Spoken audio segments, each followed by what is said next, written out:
بسم اللہ الرحمن الرحیم۔ جماعت نہم کے عزیز طلباء و طالبات، السلام علیکم۔ میں پروفیسر طارق نعیم بدر، شعبہ اردو دا کنسیپٹ اکیڈمی اسلام آباد آپ سے مخاطب ہوں۔ عزیز طلباء و طالبات، ہم نے پچھلے لیکچر کے دوران سبق پڑھا کاہلی۔ میں نے سر سید احمد خان کا تعارف بڑی تفصیل سے آپ کو کروایا، اور سبق بھی ہم نے بڑی تشریح کے ساتھ اور بڑی محنت کے ساتھ پڑھا۔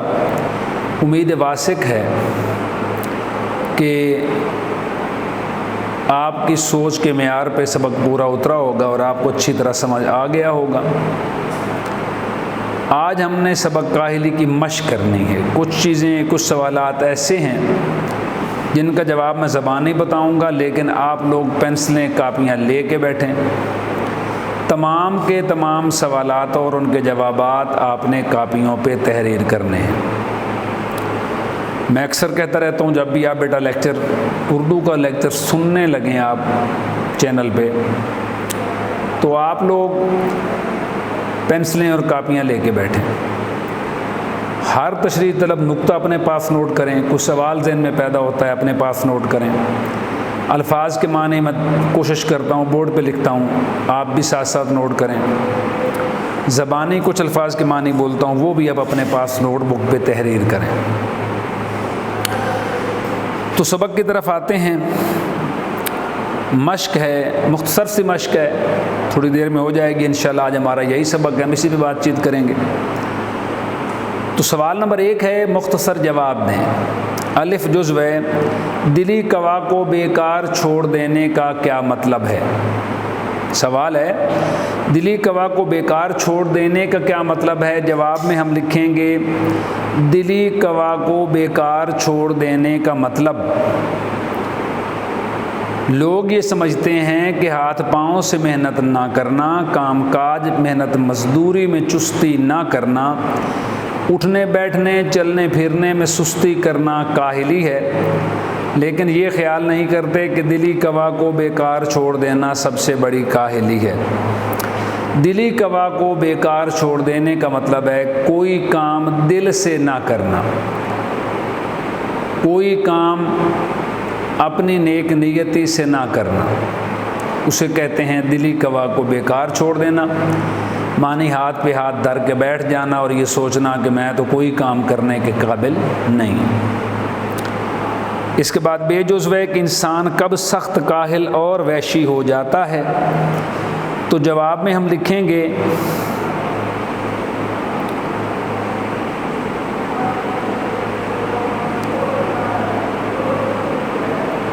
اگر انسان اپنی تعلیم اور عقل کو ضرورتاً کام میں لاوے اور ان عارضی ضرورتوں کا منتظر رہے اور اپنے دلی قوا کو بیکار ڈال دے تو وہ نہایت سخت کاہل اور وحشی ہو جاتا ہے۔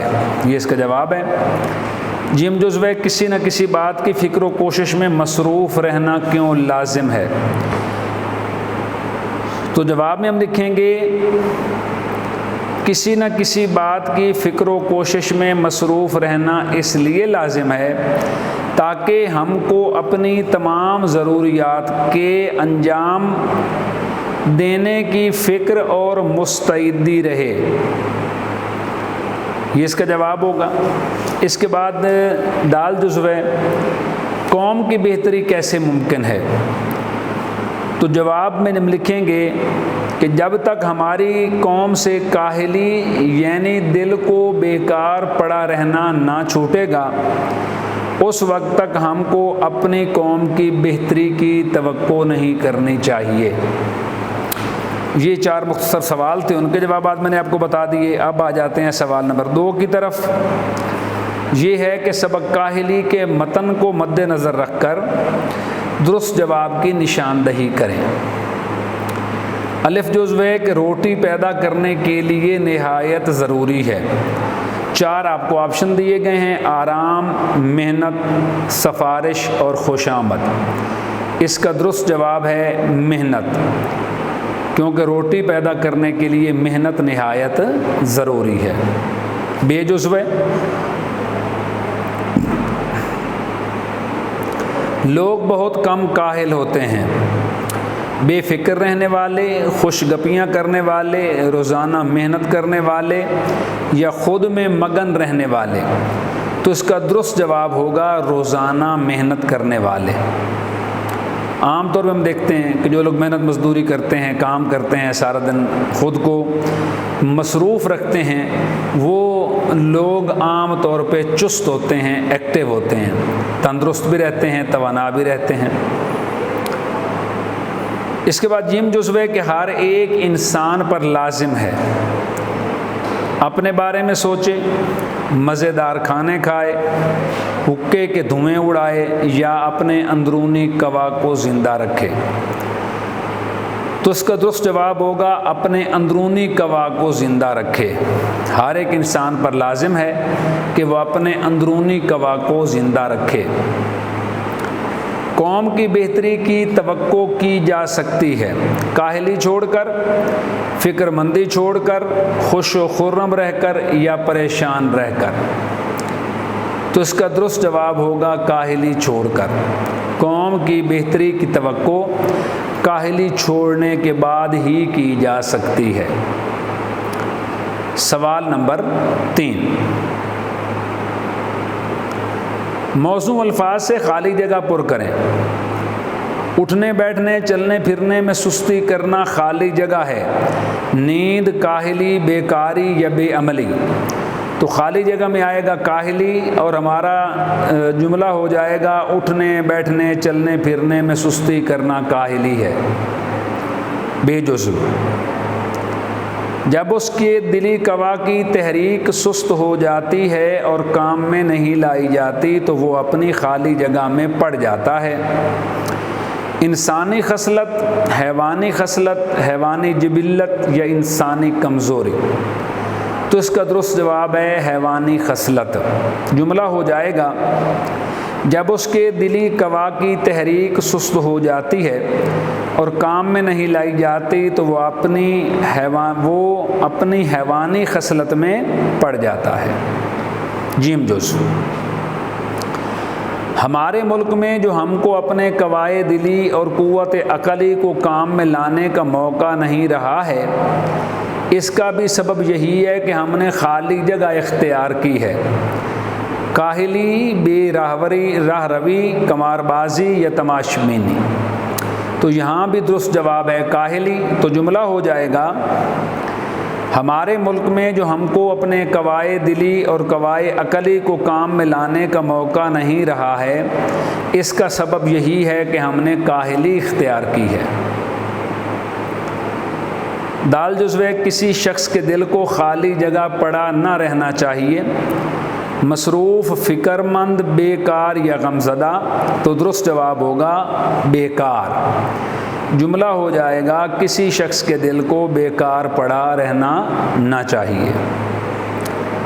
اس کے بعد ہے سوال نمبر 4، در ذیل الفاظ کے متضاد لکھیے۔ یہ میں بورڈ پہ لکھ دیتا ہوں، آپ لوگ اپنے پاس نوٹ بکس پہ تحریر کر لیں۔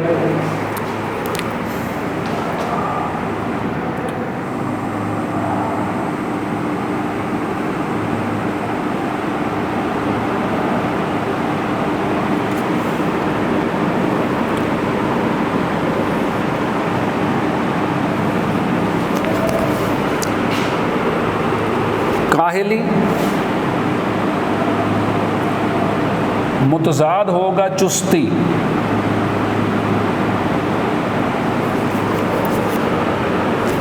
عقل متضاد ہوگا بے عقل،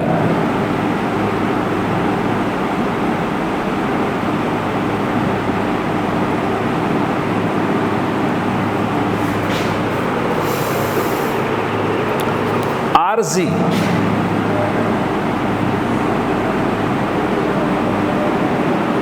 متضاد ہوگا مستقل،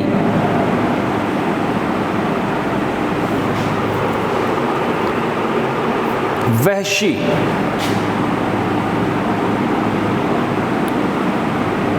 متضاد ہوگا مہذب،